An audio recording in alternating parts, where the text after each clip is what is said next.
Renault బాంకే అనే భక్తుడు అంటాడు, ఒక్క హల్లెలూయా చాలు నా దేశం దేవుని దిక్కు తిప్పబడడానికి.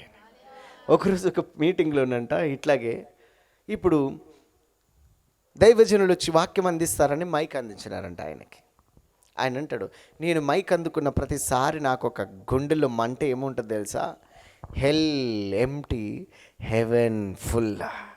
నరకం ఖాళీ కావాలి, పరలోకం నింపబడాలి.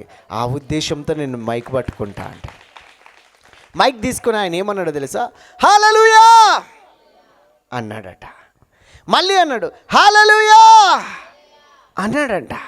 మళ్ళీ అన్నాడు హల్లెలూయా హల్లెలూయా 4 సార్లు అన్నాడంట.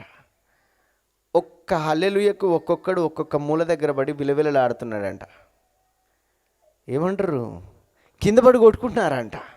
వాళ్ళు ఎవరు తెలుసా? మాంత్రికులంట. స్వార్థ చెప్పకుండా దైవజనుని నోరు కట్టి పడేయాలని అక్కడ ఈ మూల కూడా ఆ మూల కూడా ఆ మూల కూడా ఈ మూల కూడా 4 మూలలో కూర్చొని వాళ్ళ ప్రయత్నాలు చేస్తున్నారు. ఒక్క హల్లెలూయాకు ఒక వికెట్ అవుట్. బ్రింగ్ ఇట్, వాళ్ళని తీసుకొని రండి. ఆ పులిపిడి మీద పడేసి ప్రార్థన చేస్తే పట్టిన దయ్యాలని వెళ్ళిపోయినాయి అంట. లేచి యేసు నామములో వాళ్ళు బాప్తిసం పొందినారు, మారు మనసు పొందినారు. హల్లెలూయా, దేవునికి స్తోత్రం.